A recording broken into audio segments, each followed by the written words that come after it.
Welcome to a Fight Versus podcast. I'm your host, Matone, Uncle Fox. I'm here tonight with Morning Star. Morning Star, how you doing? I'm good. How are you? Oh, good. I'm glad you took the time and to sit out and have a conversation with me for tonight's episode. Yeah, thank you so much for having me on. All right, no problem. Morning Star, can you introduce yourself, where you're from, and your tribal affiliation? Yes, I will introduce myself. Morning Star Gali, Ajumawi Band. My name is Morning Star Gali. I am a member of the Pit River tribe. My band is the Ajumawi. Ajumawi peoples means people of the river. Our tribe is located in northeastern California in what is known as a 4-county area of Shasta, Lassen, Modoc, and Siskiyou counties, which encompasses what is known as the 100-mile square of 3.5 million acres. Oh, wow. That's nice. So as we continue, as I told you before, this podcast that I have is for about, protecting sacred land and water. And, I know what inspires me to fight for this land and water. On this journey, what inspires you to work in defending sacred land and culture and water? Yeah, I think just having a connection to sacred places and understanding that the sacred places that I spent time at and visited as a child really helped me through some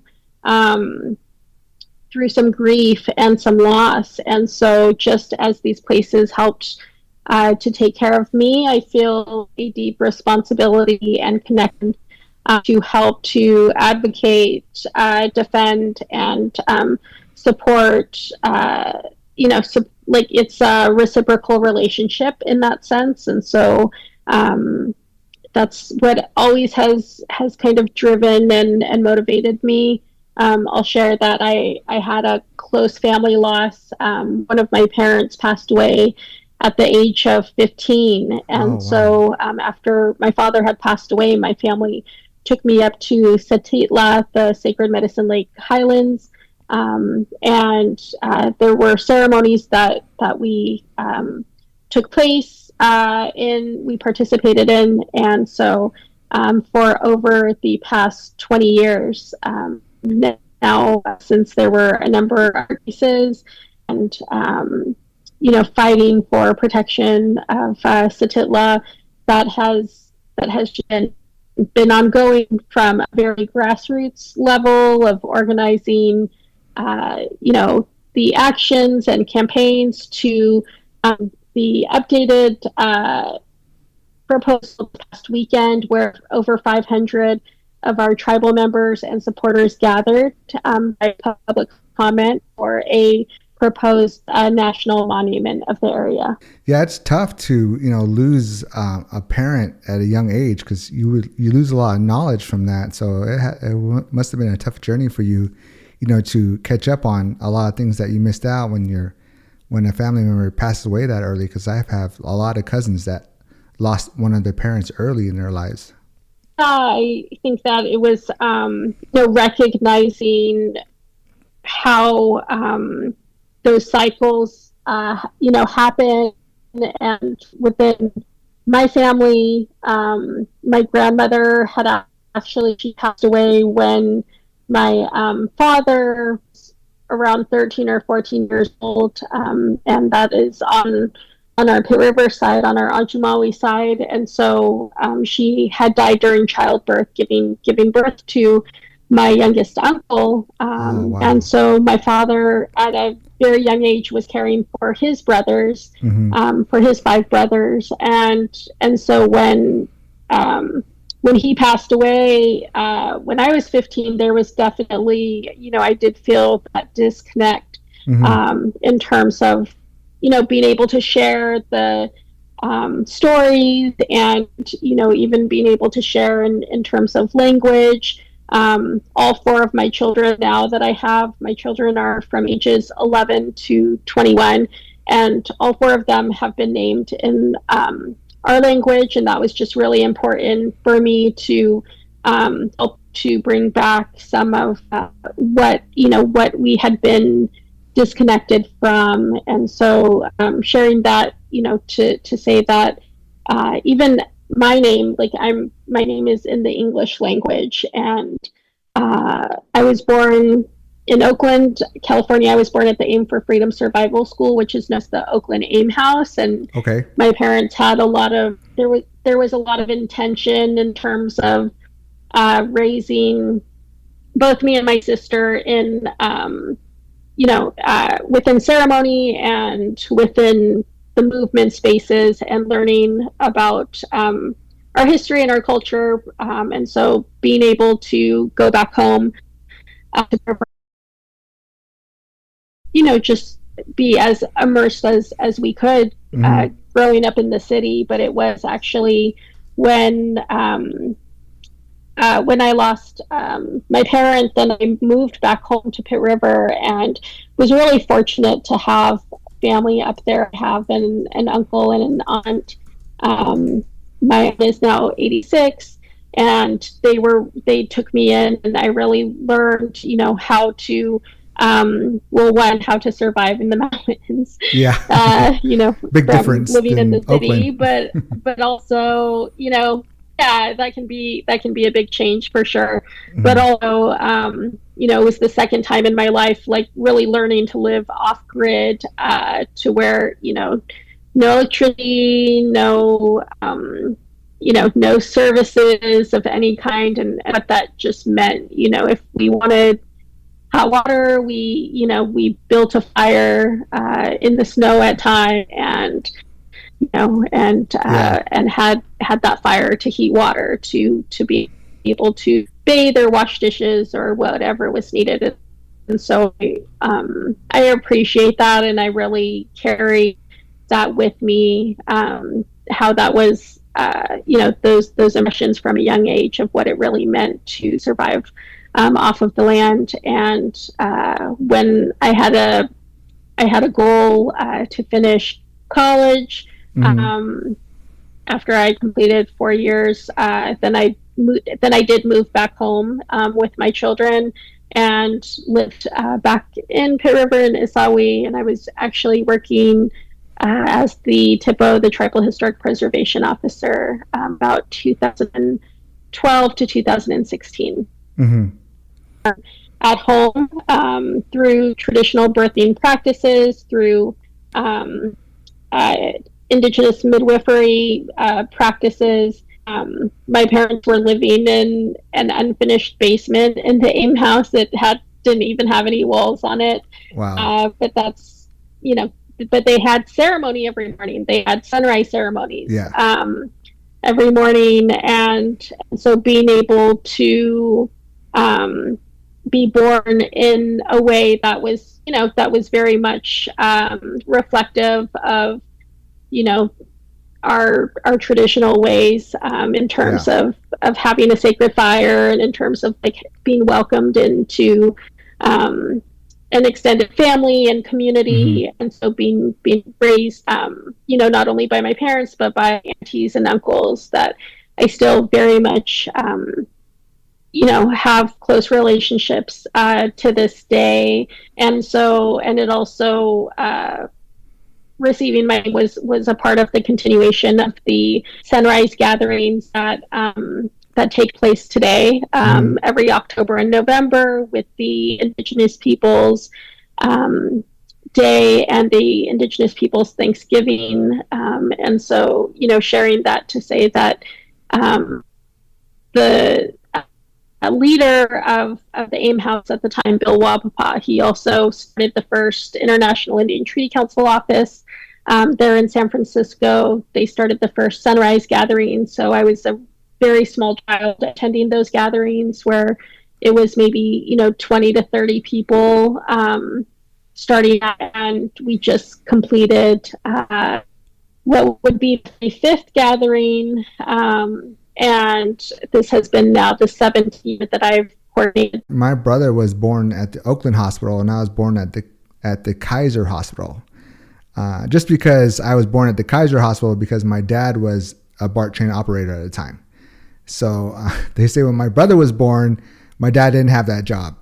But when I was born, he had the BART. he was working for Bart. That's why I was born at Kaiser Hospital in Oakland. Oh, nice. Yeah, my oldest daughter, she was born in Oakland. I think they've shut it down now, but there was a Sutter hospital in Oakland. And then my middle two children, they were born at Alta Bates in Berkeley, actually, at the Alta Bates. And then my youngest, she was a home birth. She was born, by that time I had moved back home. And it was right when Indian Health Services had started allowing for midwives to be paid directly through Indian Health Service.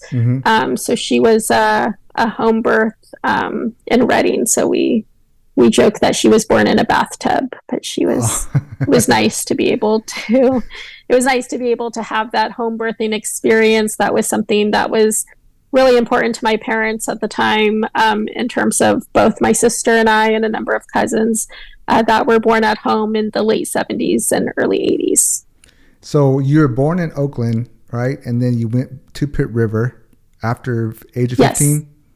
And then did you go back to the Bay Area after? I did, yes. I went back to the Bay Area. I finished school at the time. When I was living in Pitt River, I was doing homeschooling. And I actually ended up just testing out through the California High School Proficiency. I tested out a few months ahead of graduation and started working full-time.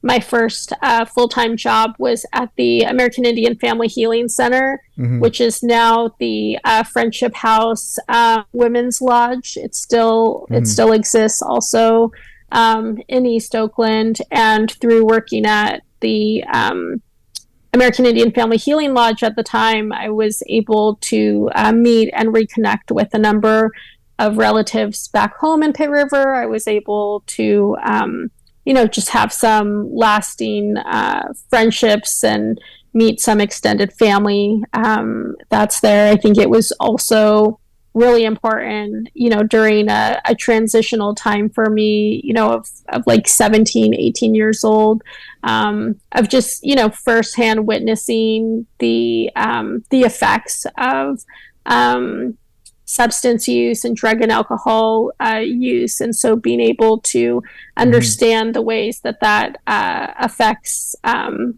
through generational trauma, how that continues to affect our extended family and community members. Yes, definitely.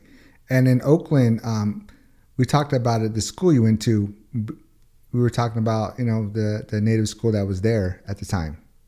You say you still have family members working there or friends working there? Yes, Hintel Kuka is the name of the school. It's the only child development center in Oakland or in the San Francisco Bay Area in general. And so I attended there from the age of 2 to 11, from 1981 to it must have been about 1991, 92, somewhere right around there.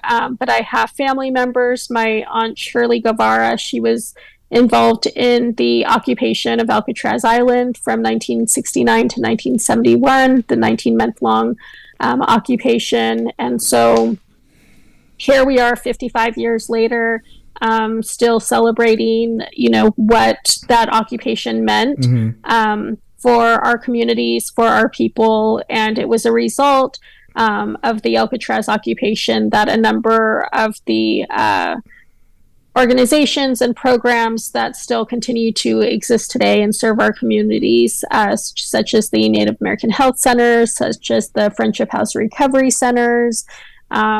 These are services that are still provided today. And so a number of the students that were occupiers as students at the time, they had created on the island. It was called the Little Red Schoolhouse. And that school moved from, after the occupation ended, moved to Oakland. And it moved to the Oakland Hills and was known as Hintel Kuka. And so I attended that, and just feel really, really fortunate. You were mentioning that you attended as well. Yes. And so Hintel Grasshoppers, the soccer The team, soccer team, which yeah. is, Mm-hmm. yeah. And so just lots of really great memories. And I think, growing up in Oakland, understanding, as young children, understanding relocation, Mm-hmm.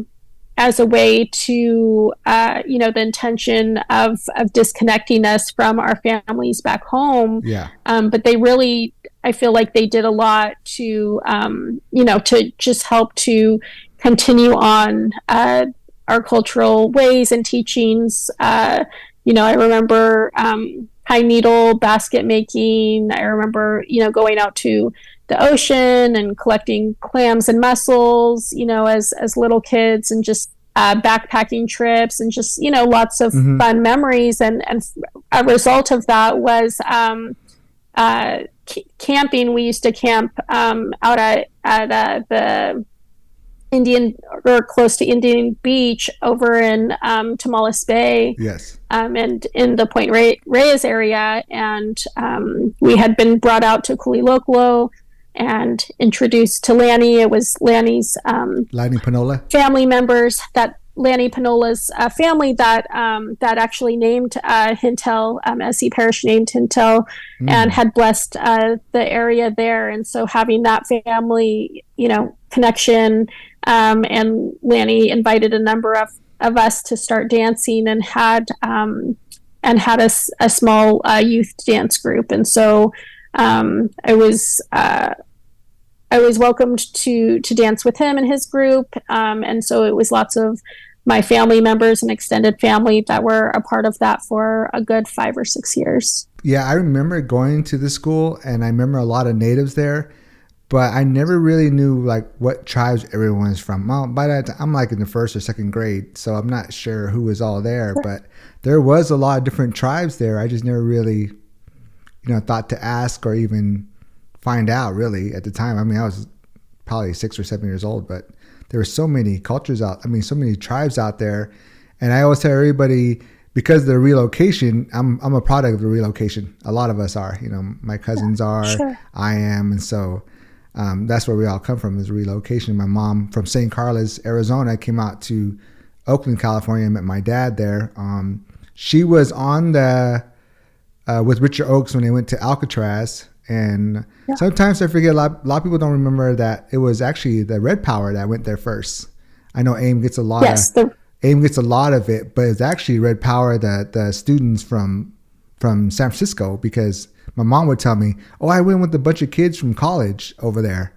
And so that's what she had told me, that it was Red Power at the time. So, but today I think a lot of people think Definitely. It was AIM first, but it's actually the Bay Area natives that went over there first, I think. So definitely all my family had went there. So we got a lot of connection there, with our families, because my family went there, your family went there.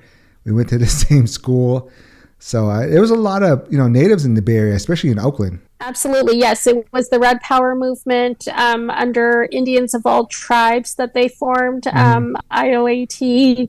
And so, even some of the past AIM leaders have said that they were watching it on TV, that it was, it was the same time that AIM was forming, but we do our best. We take student groups out there now. Under San Francisco Unified School District, we take a number of the ethnic studies teachers and educators, and we do make sure and emphasize that it was not AIM that it was involved in the takeover from the beginning, but that it was student organizers from San Francisco State, from UC Berkeley, from UCLA. Yes. That they were all of the ones directly as students that really organized under the leadership of Richard Oakes. Yes. Richard Oakes and my mom, Imogene Brown, or Nosy at the time, they actually got arrested in the BIA office in Oakland. They sat in, and they were wanting better jobs for natives, and they actually stayed in the BIA office, and actually got a picture of my mom and Richard Oakes in handcuffs on the newspaper. of them, So she was really involved in that, and then my dad came along, so it's good to hear the names that you bring up, because it brings back a lot of memory, especially with the school and all the things that goes on at the Bay Area and the hospitals. Absolutely, and that's something that's still in terms of really making those connections and having folks understand that even with Richard Oakes, that it was during the trial of Richard Oakes, when his killer, was released on a manslaughter charge, and that's what created the Trail of Broken Treaties, like the protests that were taking place locally from the lack of prosecution and the lack of justice for Richard Oakes and for his family. And the caravan, which ended up turning into the Trail of Broken Treaties, which was the takeover of the BIA office in Washington, D.C. And so understanding how that, so you just mentioned with the BIA office in Oakland, and how that continued on in terms of really holding accountability, and they knew when they were going to the BIA office that they took, what was it, tens of like 30,000 records or something like that, with an understanding that they were going to find the information that led to the corruption, and really how people were being manipulated out of their lands due to the federal relocation or federal Indian Relocation Act, laws, and the act of relocation and termination errors. Because it's also with my tribe, Ilem, they got relocated, and when they came back, it was only 50 acres after everyone had moved back. So they took a lot of land while we were off the reservation at the time. Yeah, absolutely. And that's continued on, even in terms of our family allotments. That's something that we're continuing to challenge today, the way that back home in Pitt River, we have 80-acre and 40-acre land allotments, but the roads were privatized. Many of our family members and extended family were really, swindled out of their land. And so in order to access our own allotment properties now, it's been checkerboarded, it's been privatized, and there's, cattle ranchers that are really making millions off of land that they stole from us. When we go back to the Alcatraz, that started, you said 17 years ago before it started, the Alcatraz Sunrise? Is that what it's called? The Sunrise Gathering started 45 years ago. So back in 1979 is the first year that it was taking place on the island, and that was an honoring and a dedication to the occupation, to those occupiers, and really, a remembrance and commemoration of all of the sacrifices and struggles that took place during those 19 months. And then it also, in terms of it really was with the intention of shifting the narrative. And so changing Columbus Day to Indigenous Peoples Day, which continues today, reclaiming Thanksgiving. And so for many years it was called Unthanksgiving or Thanks-taking, and so now it's been reclaimed under the Indigenous Peoples Thanksgiving, but the way that it's grown, so I've been coordinating it. I attended it my entire life, and went out, lots of stories of going out as a small child and taking part in the ceremonies that were taking place. We don't even call it a ceremony anymore because it's grown to over 5,000 people in capacity. And so, lots of logistics to manage with that, but it's been 16 years that we just completed now going on 17 years of coordinating the gathering. How did you get involved with coordinating this gathering? I got involved in it back in 2008. I was coordinating, I was asked to be one of the national coordinators for the Longest Walk 2. Mm-hmm. And so the Longest Walk 2, there were two routes. There was what was known as the original route that very much was, was the original route of the 1978 longest walk that went from Alcatraz Island to Washington, D.C. Mm-hmm. And with that, there was what was known as the Southern route, and that was the route that Dennis Banks was leading. And so I was only supposed to stay on for California, lots of, event organizing and coordination for all of the California events. And we started at Alcatraz. We went to DQ University. There were lots of stops along the way. The state capitol in California, or in Sacramento for the California state capitol. And things were just, I think, I don't really know how it was that I came on board, other than I was asked and was committed throughout. And so I ended up coordinating both routes for the longest walk. And after that, I was asked to come on board and officially work on behalf of the International Indian Treaty Council. I've worked as the California Tribal and Community Liaison since that time. And so along with that comes with the responsibility of coordinating the Alcatraz Sunrise Gathering. Okay.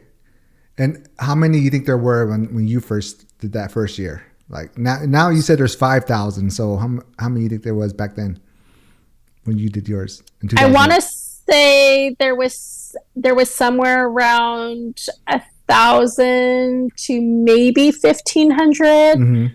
That is a good question. I know that National Park Service will have that information, and that is something that we definitely need to go back and track over the years, because the way that it's grown from, it started with, first 1,000 people to 1,500. And then I think, we had, maybe 5 years in, had around 2,500 people that we were coordinating. Yeah. I know on my end, it gets really challenging because we only are provided with 100 tickets from the ferry boat service.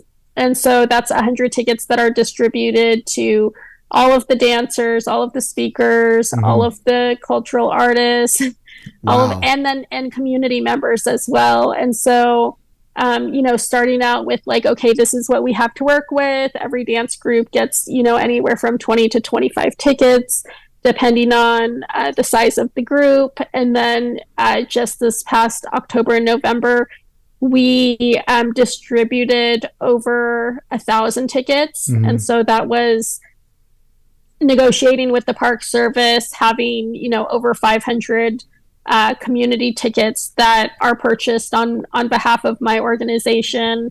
And so I know that people see like the photos or, maybe some small video clips and see all of the great footage, but behind the scenes, it definitely, there's a lot of, lots of challenges and lots to navigate through. And so it's, being up from 5 a.m., until midnight for many weeks at a time, to just get like it's a 3 hour from 5 a.m. to 8 a.m. We have a live radio program. It's a, agenda in place, lots of requests that are coming through. And unfortunately, this last gathering, we just really didn't have, we had lots of requests come through, like anywhere from 2 weeks to a week ahead of time, that we were just, had to apologize to folks that we just really didn't have the capacity to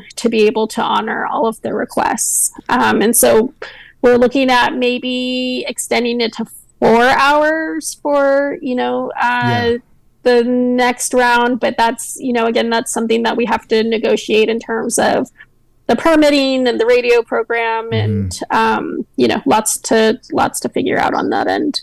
What's the time frame on this Alcatraz sunrise gathering? Like, the park regulation give you a certain time and space? I mean, like a time from like 7 and 10 or something like that? Yeah, so it's the October gathering is always the second Monday of October, which falls on Indigenous Peoples Day. This year it was a little bit later in the year. It was October 14th. Part of what we have to, one of the workarounds is the bird migration. And so there's bird nesting that's taking place anywhere from 5 to 6 months on the island. And so, we have to work with Park Service in terms of that whole parade ground area has been under construction for the last couple of years. It's where the birds nest. And so we cannot hold the gathering until the birds actually leave the nesting area. And then the October gathering is definitely the smaller gathering. I believe our limit this year was 1,000 attendees onto the ferry boats from Pier 33. And so the ticket booth will open at 3:15 a.m. The boats start loading at 4 a.m. We're getting tickets distributed between those 45 minutes for all of the dancers and community members. And then at 4 a.m., the ferry starts traveling over to the island. And then we have the 3-hour live program between 5 to 8 a.m. And then, and then it's getting everyone back over, safely, 3,000 to 5,000 people back over from the island to the pier. And that being completed by 9 to 10 a.m. And you're just talking about tickets, but I know being in that kind of situation, I mean, all the food and water you have to provide for all these dancers and people that come over, right? I mean, you're not even mentioning that part, and that's pretty hectic too. Well, we've been really fortunate this past year, this past November. It was through Colin Kaepernick's Know Your Rights camp that he his organization, KYRC, provided over 250 breakfast burritos. Wow. They're made by community members. They're made by Crystal Wapapa of Wapapa's Kitchen, the only Native American restaurant in Oakland that is right next to the Fruitvale BART station. Yes. And so Wapapa's Kitchen provided breakfast and tea for all of the volunteers and participants as they came back from the island. So that was one piece that was covered, luckily. But again, lots of logistics for October. We have as everyone returns from the island, we actually head to Yerba Buena Gardens. And then we have an outdoor Indigenous Peoples Day celebration for it's open to the public for everyone that may not have gotten a ticket, that just, may not have been able to make it over due to, transportation issues. And so from 12 p.m. to 3 p.m., that second Monday of October, then we will have an event that has all of the same artists and dance groups. And so that turns into a pretty long day. Wow. That seems like at least you do that twice a year. I mean, I work with my my family, the Apache Stronghold, Winsler and Vanessa and them with their runs, and they go through a lot just for the runs. And I always tell them when we go to Oak Flat, when I speak, I always say, everyone comes here for the weekend, but you don't know how long, like what my family has to go through to get you guys all here, everyone fed and water and makes the logistics is all correct. But it's worth it. But it's one of just please be appreciative of what they're doing for everyone here. Absolutely. Yeah, it's a lot. I get lots of individual calls or individual requests, and it kind of gets to the point of I wish that I could really accommodate 5,000 requests, but it's just not possible. And yeah, definitely with the prayer runs, familiar with. We have the California, it's the 500-mile spiritual run or spiritual marathon that starts back home in Pitt River, and it covers 500 miles throughout California, and and they'll run a relay of anywhere from 75 to 100 miles per day, where they are relay running with teams. And so definitely in terms of having like a food crew, like a cleanup drivers, crew, just all that's needed. I forgot what year it was. Might have been 2013 when my uncle Wensler and the Apache Stronghold went out there. My dad was out there with my mom, and it was a really good video on YouTube, and it was pretty amazing, that whole video. And I know you were there to coordinate all that, but that was one of the times that I've seen it on YouTube where it was really just a lot of people there, and it was great to see my family out there. And thank you for helping them out there. But it was a beautiful day when I watched it on YouTube with them. Yeah, it was a powerful gathering, and just bringing everyone into the circle to be able to join in. I know that was something that all of the participants really, appreciated. And we got some of the video of the sunrise prayers and the songs that were offered. And and I definitely that's a memorable one for sure, just in terms of all that was shared, and just kind of all of the family connections and relationships. When you're done with, when you're after Alcatraz and Indigenous Day, what other things are you doing between those things, for outreach or land and water? Yeah, so I have an organization called Indigenous Justice. We were previously under, it was a project called Restoring Justice for Indigenous Peoples. It was back in 2016 when I was working for my tribe and working as TIPO. And just my own experience that I had with my family in terms of incarceration of Native peoples, and the understanding that how everyone from our youth to our elder relatives, when we talk about being system impacted, that we are system impacted through our history as California Indian peoples, and I know that that's relational, across Turtle Island with all of our different tribes, but. Yes. At that time, I just really felt like it was important to highlight, through the history of colonization and missionization, and in the ways that, California was founded on the terms of state-sponsored slavery of our peoples. And so I started this project addressing the intersections of incarceration. A lot of the work that we've been doing is in terms of missing and murdered Indigenous peoples, and addressing the intersections of violence with that. And so we provide a lot of direct support and a lot of direct services to family members, to survivors of violence. We have a guaranteed income pilot project through the city and county of San Francisco. It's with the Department on the Status of Women, where we provide either a micro grant or a monthly stipend of $1,000 a month to survivors of violence, especially where there's a lot of transition from recovery and into back into sobriety within the San Francisco area. That's one way that we just help to support families and help to support women and girls in particular. And then another issue that we have been working on is some of the policy efforts. And so we were one of 4 organizations that co-sponsored AB 2022.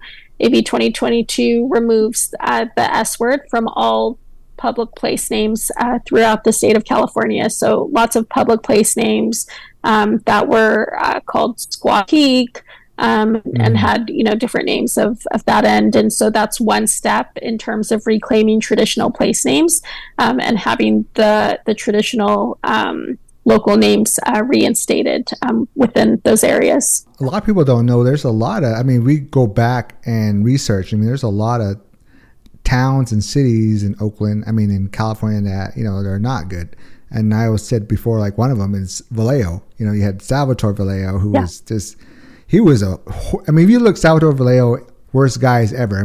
Sure. Slave Pomos, all the tribes, Northern California, slaughtered, massacred, and now, just a city named after him. Yeah, absolutely. And so there's so many of them, Vallejo, Fremont, the forts that still exist today. And so back home we have Fort Crook, and that was, one of the places that when my kids were going to school up there, there was a lot of excitement from the teachers of like, oh, let's go, visit Fort Crook. And so I was just like, if you're going to tell the history, tell all of the history of what happened, tell the history of how our rivers, the Pitt River and the Fall River were running red, during the massacres of our people. And let's not sugarcoat it. Let's not candy coat, this very like whitewashed version, of what happened. Like you go into these forts and into these places, and here's our dugout canoes, here's our baskets that have been stolen, here's all of our sacred items and cultural objects. Like, don't come in and just tell, your version of what occurred. And that still very much exists in terms of Sutter's Fort, in terms of the missions, any of the missions that, the kids still go to visit with the 4th grade curriculum. And that's something that when I moved to Sacramento, in 2017, and we were able to, it was summer of 2020, during the George Floyd uprisings, and within a 2-week period, I put a little like social media post up that said, D Sutter, D Columbus, and D Sarah Sacramento. And within a 2-week period, we were able to get all 3 of those statues removed. And so the first one started with the statue of John Sutter outside of Sutter Hospital, and so working with state parks on that, and there's been a lot of really great efforts now towards really shifting the narrative and really changing that history to include the true history of what happened to California Indian peoples. The Columbus statue, Columbus and Queen Isabella, was removed from Capitol Rotunda. And then through community-led efforts, the Sarah statue, the Junipero Sarah statue, was removed through the backside of the state capitol. And now there is a statue there of a local Miwok leader that has now passed on. But it's pretty incredible to have a statue of a California Indian person that is now there in place of where the Sarah statue was, and just what that represents for California peoples. Yes, there's a lot of, like you said, there's a lot of massacres that happen in Northern California, and in California. And we always talk about like Bloody Island, and that was a massacre in one day. It was about 60 to 100 people. But they also don't talk about is like Pitt River and Round Valley's massacre they had. Round Valley had like over 1,000 massacred within 3 years, and then Pitt River was next. So it didn't stop after the Bloody Island massacre. Yeah, it didn't stop for sure. Lots of stories back home of when we were forcibly removed to Round Valley when Pitt River peoples were, and that it was during the time of my great grandmother and her family members that were removed over there. And so we have stories. We've actually participated in sacred runs, Return of the Ancestors, where we followed the route of where our And there are a couple of different walks and runs, but, making sure that we followed a route of how our people were able to make it back home, and really celebrating that is how we are here today. That's how we exist today, was through those struggles and sacrifices of, all that our relatives had to endure on these forced marches, these, ultimately being death marches. Yes. Of our people, and that they were able to survive. We were able to meet some of our family members, and I remember meeting this elder, and she said, she talked about a story of two sisters, and that that one of the sisters had stayed and intermarried down in Covelo, and then that the other sister, my great grandmother, had returned back home. And so it was just really sweet, because she said, I haven't met any of my family up there. I know I have a lot of family, but I've never been up that way. And I was just like, you have so much family up here. Like, please come and visit. And it was just really sweet to be able to meet our relatives like that. I wanted to mention, I'm sorry, it's Bill Franklin. Okay. That's who the statue is of. Yes. So the dance leader for Chase, and all of his family was there and participating, in the celebration of having a statue, this prominent statue at the state capitol, of a very respected dance leader, and having that there in place of the Junipero Serra statue. Mm-hmm. With this podcast, as I said before, with land and water, what's your involvement in land and water protection movements? Yeah, for me, it's a daily practice. It's a daily commitment. It's understanding that we do have a responsibility to protect our sacred waters. We do have an inherent commitment to protect our sacred lands.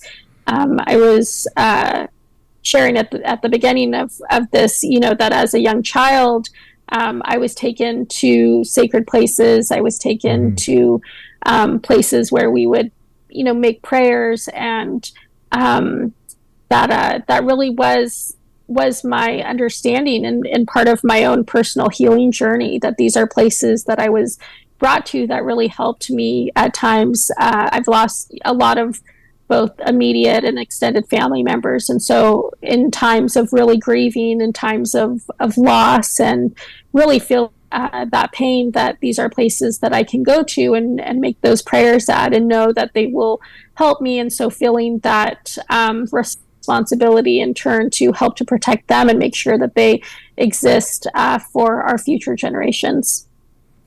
Oh, and so like when you travel to all these areas, we talked about, what do you do? Like, I know I go through a lot, like with work and with the podcast and just a lot of things that happen during the day. I always do something, to keep myself grounded, traditionally. Like I'll work on regalia, or I'll go up to Oak Flat and, talk to my cousins and sing some songs. And is there anything that you do, like right now you're in Hawaii, is there anything that you do when you travel, just to keep yourself grounded and do some traditional practices while you're traveling? Is there anything that you do? Absolutely, yeah. So I'm over here in Kauai. Have been here since Friday, and visiting with our Kanaka relatives. And so I think that, just all of the small practices of gratitude and thanks. And so, it's going out to the ocean and making an offering. It's, even just a small prayer, Sasulai Hewisius, thank you to the Creator for allowing me to be here, for arriving safely. It's going and jumping in the ocean like I did this morning, and just really giving thanks in that way of starting the day off. And I think that any small effort, small to big, in terms of just holding that gratitude and holding that prayer. I've lost a number of relatives recently, some extended family members, and one was just a week before the October gathering, there were 3 relatives that passed on just a week before the November gathering. And that was really challenging this year, just really having to push through. And so, here I am on the other side of that, and just really appreciating, all that the sacred lands and waters contribute to us, and how we continue to hold that responsibility to protect them. It's just the same way I'm thinking now about how you said about, passing away. I think about the natives like us, like as we go to ceremonies, we go all our lives, and when people pass, we remember them at those ceremonies. And so like every time we go, it's kind of like, it's a sad and it's like a mixed feeling now. Like for me, every time I go, because I start to remember my grandma, my grandfather, my uncles, my dad. And it gets like, I can see now as I get older how my parents were as you keep going to ceremonies. It's like, man, it gets tougher and tougher every day. But I mean, every time, but it's worth it again, like I always say. But it's pretty tough for us, to go to ceremonies and have our elders or relatives pass away, and it's pretty tough to go to ceremonies these days. Like for me, and like I know my sister and my brother.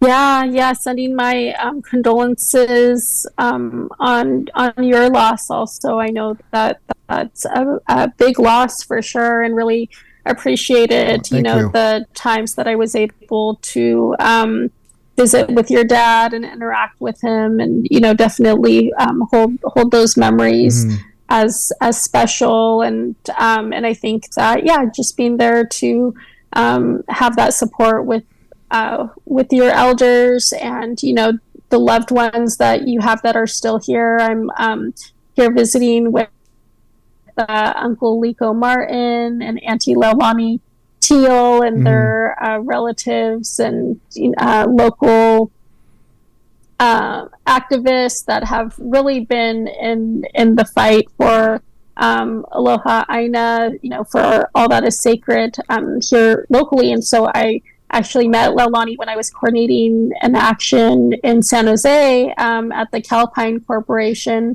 back in 2006, and our babies were just little at the time, and was able to bring them together. And she's been traveled up to Medicine Lake, has participated on our sacred runs. We have a ancestral run that goes from Mount Shasta to Mount Lassen every year.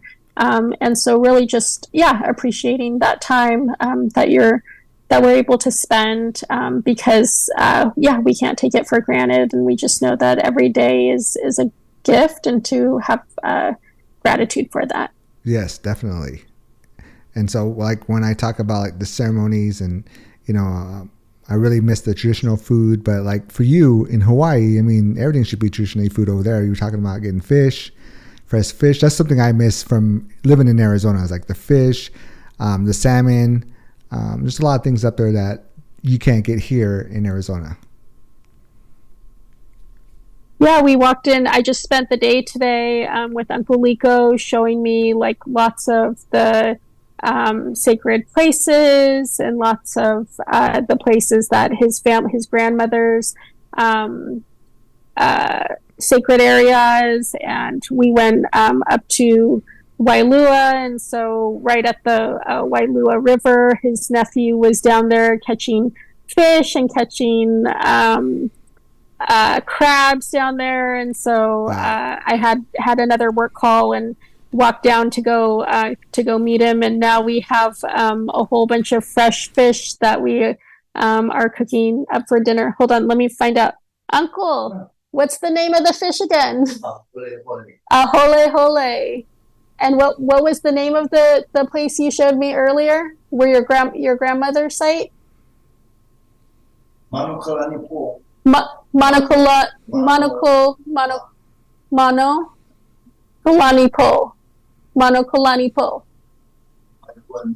And Wailua Nui is where we were.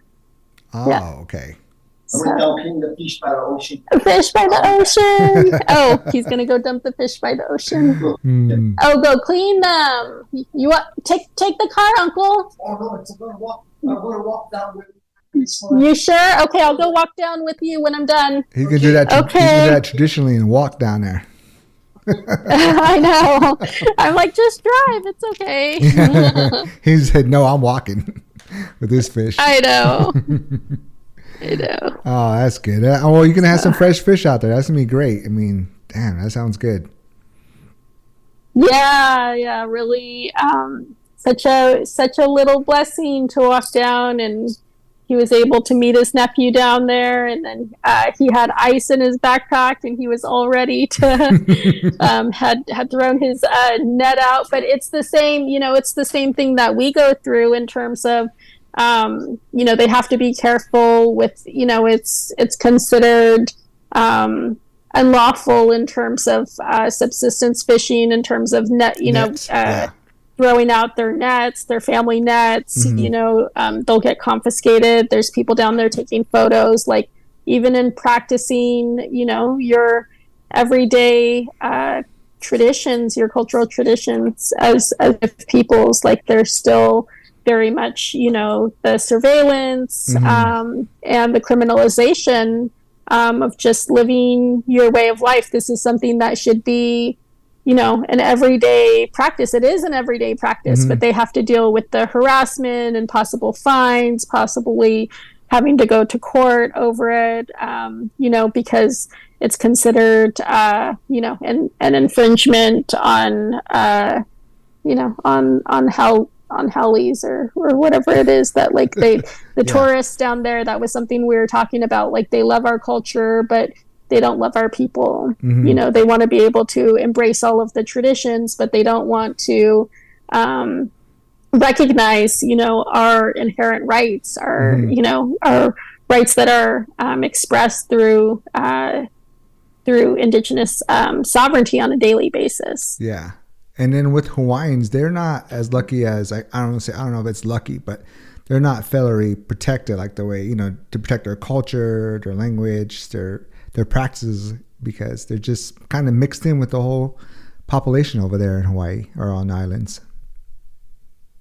Yeah, I was talking to him about that today, like how it works in terms of, because we have like a TIPO for every tribe in terms of, how that's able to, be regulated. And, of course, there's lots of challenges with that as well. But he was saying that they have these, cultural commissions, and that, it's not for like each island, and that it's not standard. And so all of the challenges that they continue to have in being able to, assert their sovereign right to be here. Yeah. And that's like the same way with pomos, because I know, like, on Ilem, we live by the lake, and my dad would say my grandfather would go down there, throw a net, and in the morning just grab the net and come out and had a bunch of fish. I mean, they never use fishing poles or anything like that at the time, but that's something that in the islands they do the same thing. Used to do the same thing. They're doing thing, but they have to be careful because there's people down there just trying to intimidate them, and it's pretty it's pretty sad in that sense, because the culture here is really strong and really alive, but the way that it's just not respected, and the way that it's not protected at the level that it should be. It's just like for the non-Hawaiians entertainment mainly. So I mean, I think that's how they take it, but it's not entertainment. It's a way of life. It's not entertainment. And then that's what we were talking about today too, is that, like, not being able to stand the tourists that are here, but then, like, the tourists are the ones that are feeding the economy. So it's this constant, like, double-edged sword in that sense. And I think for myself, it's really important to be here, like, from like the moment I got off the plane, of like, helping, the elders, like, as they're like getting, seated onto wheelchairs, and, just, making sure that the kupuna are like taken care of and looked after. And so that's kind of, been my little break, and just kind of being able to decompress from everything that was happening back home. Yeah. Just, just really hard, but it's like being here and just being of service to elders, and just like really kind of understanding, and like, that's our role as Native peoples, right? When we travel in other places, like, we're not a tourist, we're a visitor. Yes. And so as a visitor, you still have a responsibility to, help to, to help out and to kind of support where you can. And so that's been these last few days of meeting with, there was a delegation of the Moana Nui. There were relatives that are here from Cook's Island, and that from Captain Cook, and lots of people that are like still holding stories and language, and traditional dances, and like living this very, very traditional way of life. And so just spending that time visiting and sharing, and and just helping out the elders however we can. That's good. And it always seems like when there's indigenous people living by water, almost living the same. I mean, like, with Hawaii, and then with the Pomos, we have the tule skirts, and they had almost the same. And so everything that we do and they do kind of connects a little bit. And also, my great grandfather was Joseph Hopper from Oahu. So, we do have some Hawaiian blood in us. And so we've been out there before dancing, but it always seems like we're kind of connected in some way, especially with, the tule skirts and everything that we do for dancing is almost the same as. Absolutely. Yeah. Lots of resemblance, and lots that were related. And it just reminds me of stories that I heard growing up. I know coming out here, I mentioned earlier when I was 10, like coming out, that was the first time that it was really, emphasized of like, we're going to a sacred place. We're going to a place that, we're being allowed to visit as Native peoples, that, isn't available for, the outside for the tourist to go to. And so having that, like, I remember walking out on that it was when Kilauea crater was erupting, and like walking out on the lava, and as we were like walking out and like watching the lava flow into the ocean, and walking out on fresh lava that was like 3 or 4 days old, and just like really having that understanding of the sacredness of the land, of the brand new land that was just being formed, and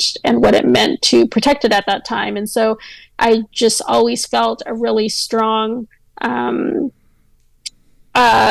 connection in that sense, and understanding those stories of how it was that, we have always crossed the Rainbow Bridge, and shared with one another in those ways. And so, eating lots of poi, eating lots of fresh fish, eating the opio, the salad, lots of the foods. And I was joking this morning when Uncle made this like smoothie, and I'm like, yeah, they sell this for like $15 down at the like, like whatever the juice place is down the street, like just having, being able to, just have the breadfruit and all of the fresh veggies and fruit, and just like even watching, like I picked, as soon as I got here, there was like a guava that fell on my head. And then, and Auntie was like, "Oh, your uncle really likes those guavas." So I like bagged up, some of the white guavas, and then, but just the ability to be able to like the abundance of all of the fruit and all of the foods of like picking a papaya and picking the guava, and it's all just right here. And that's the way that we used to live. It was all available to us in that way. It was all accessible to us. That's just something that we always did. I mean, we catch fish with our hands. We, did a lot of things like that. And, we, for sure, that they don't do these days. Yeah. And we're not able to do them, right? The lakes are filled with mercury. We have dams along our rivers. For us on the Pitt River, we have dams.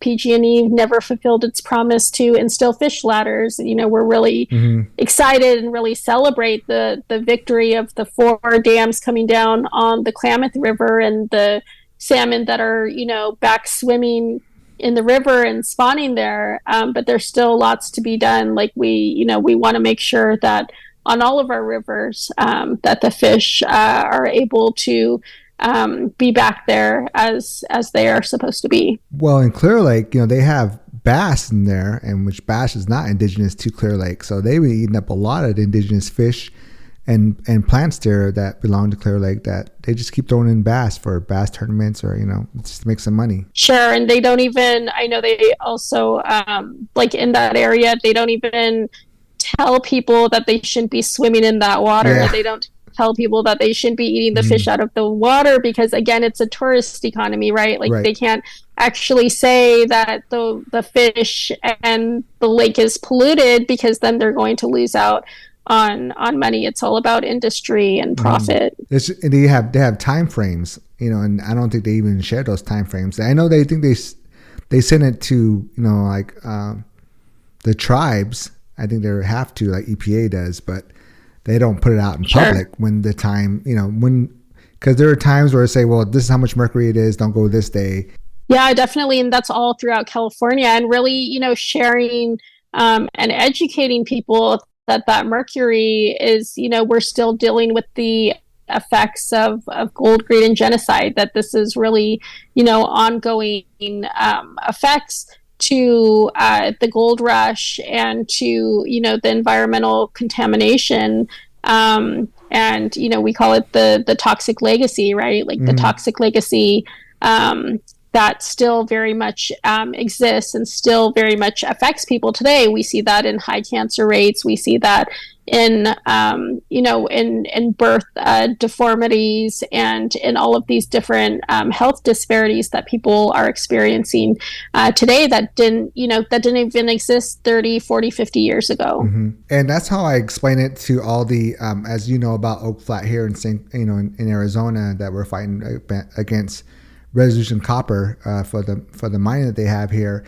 Every time that I speak at these events, I always talk about Northern California, like the mercury and what is done to us, and like what's going to happen to your water. I mean, if you don't want to believe in like sacred sites or religion or spirituality, let's talk about what's going to happen to your land and water, and how it's going to pollute your land and water. Who's going to have cancer? Who's going to have all these deformities? But no one wants to, it's hard to get people to understand that, just because that we've seen it here in California, or seen it in California. So in Arizona, I mean, we deal with that a little bit, but with this mine, again, I always bring back Clear Lake and Northern California, what happened to us. And, hopefully they understand. Absolutely. Yeah. I lived in Arizona for a short time. My mom's lived out on the Navajo Nation for the past 20 years with her husband, and she lives over in Tuba City. And so back in 2001 to 2, I lived in Flagstaff, Arizona, and that was right at the time that they had shut down the pumice mine. So I remember just being really impressed by that, like watching 13 tribes coming together, Navajo Nation, what some of the largest tribes coming together to shut down that pumice mine. But then right as they shut down the pumice mine was the proposed snowmaking for the Coast Leaf, for the San Francisco Peaks. And so living there at that time, that they were like, oh, look at this artificial snow that we created out of, the city's wastewater. Reusable water. And how they thought that was, the reusable water, the recycled water, and how they thought that was such a great idea. And like how, the effects of that contamination continue today, that they still don't understand, and they won't understand, in terms of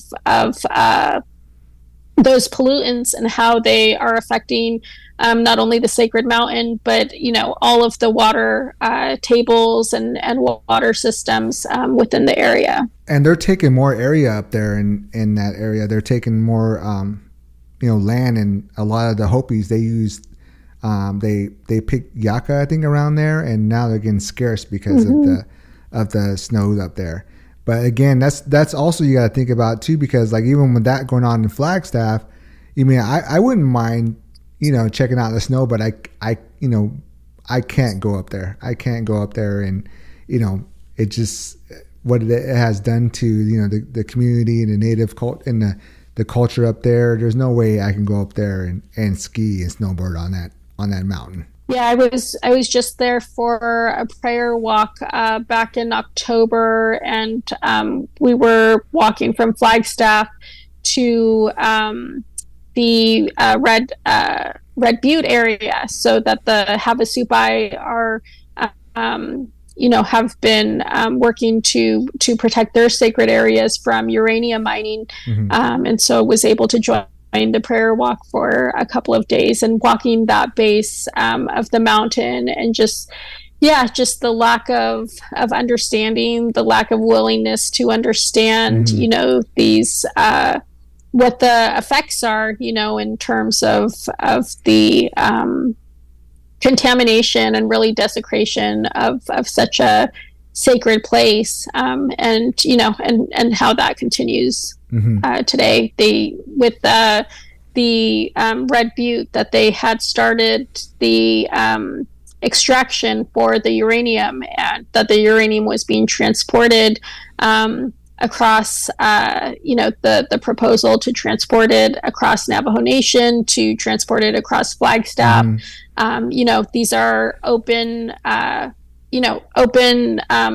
air tracks, and so and they're not even covered, essentially. So if there's a spill, what does that mean to have all of the uranium spilled, and for there to be contamination on these highways and bypasses? Well, it's just like the government saying that we're expendable, just to let's just bring it through the Navajo Nation's land, and they won't take it through their land, but they'll take it through our land, because it's toxic and it's dangerous. Yeah, for sure. Yeah, I didn't know you out here in Arizona in October. I was, just for a few days, for the prayer walk, and I'll probably be out in a few months again. So I try to go out to go visit the folks out there, and they're actually at my house right now, which I'm really grateful for while I'm out in Hawaii. Yeah. Are you going to try to come out to, my cousin just put out if you can, try to make it out to the Oak Flat gathering that they have, the run. I think it's the third weekend of February. Yeah, I've been wanting to make it out there for sure. And so I'll definitely have to plan for it for this year. Okay. Is there anything you're going to be working on for the future now? Anything coming up for you, this next year, 2025? Anything that you got going on other than the Alcatraz and, the Indigenous Day and the Alcatraz Sunrise Gathering? Yeah, we have a number of events. So we say that we have like our peak organizing kind of months, and then we take some time, have some of our valley time for rest, and just taking some reflection time. And so when we open back up in January, we will be in our planning phase for our MMIW and MMIP events. Those will be taking place February through the end of May.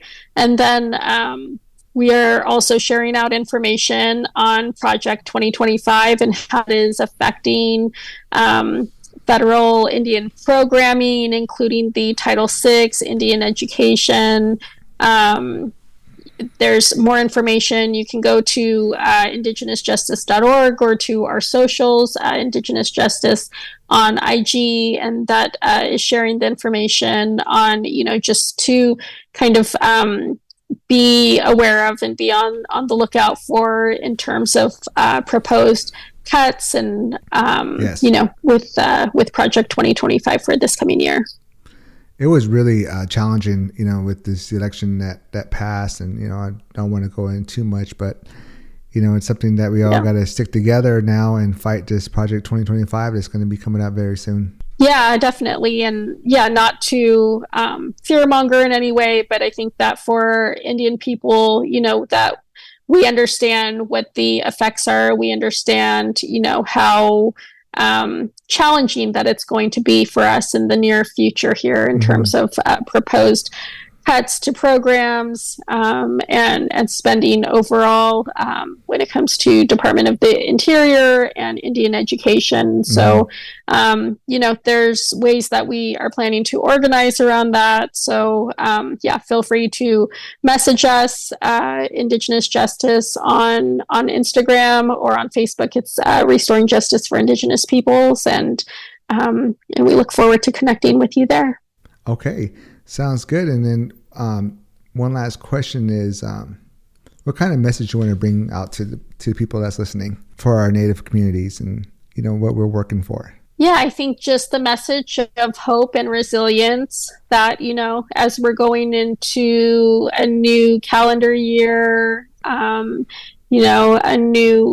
it's really just, a change in the empire, right? That, our people have a lot of hope and resiliency. We always have. That's how we've gotten through all that we have survived. And, that understanding that at times that have been the most challenging for us is how we were able to really show up for one another. And so, being able to build community, being able to build those alliances and solidarity with one another. Just thank you so much for having me on and being able to be in conversation this evening. Oh, you're welcome. I see you a lot on Facebook. I see you on YouTube. I see you, doing a lot of work for the community. So, it's just something that I've been trying to get to. I had a lot of other podcast episodes coming up, but I was like, I got to get, especially what you were doing in Alcatraz, and that just passed. So I just want to make sure that, I got you before the new year started and talk about, all the things that you've been doing for Alcatraz. Absolutely. Yeah. Really appreciate being able to share some of the kind of background behind the scenes. It's not always pretty, but we survived it. And thanks so much again for having me on. All right. Well, Morning Star, I just want to thank you for taking the time out. You're in Hawaii right now. Enjoy it over there. Nothing really going. You're not missing out anything over here on this side of the ocean. So just enjoy it, and we'll see you when you get back. Yeah, thanks so much. I'm gonna go help Uncle, and he's getting the fish prepared to cook. So go fillet some of the fish right now. All right, then I'll talk to you later. Take care at taloquita.com on my relations. Good night. Okay, good night. Thank you. Thank you all for tuning into the Fight for Existence podcast. If you guys want to keep up with the podcast in general, what you could do is follow the social media account. The Instagram account is going to be Fight for Our Existence. Again, that's Fight number 4 Our Existence. Go ahead and give that a follow. And if you guys have any questions for us, or you guys would like to be on the podcast, in the Instagram there's a link. Go ahead and click that. No matter what kind of platform you guys listen to this podcast on, there's always that plus or that follow button. So go ahead and click that so you guys can get notifications when we upload our next episode. And if you guys are listening on Spotify, what you can do is go ahead and rate the show. And if you guys are only listening on Apple Podcasts, what you can also do is write a review for the show. Thank you all for tuning into the Fight for Existence podcast, and we will talk to you next time.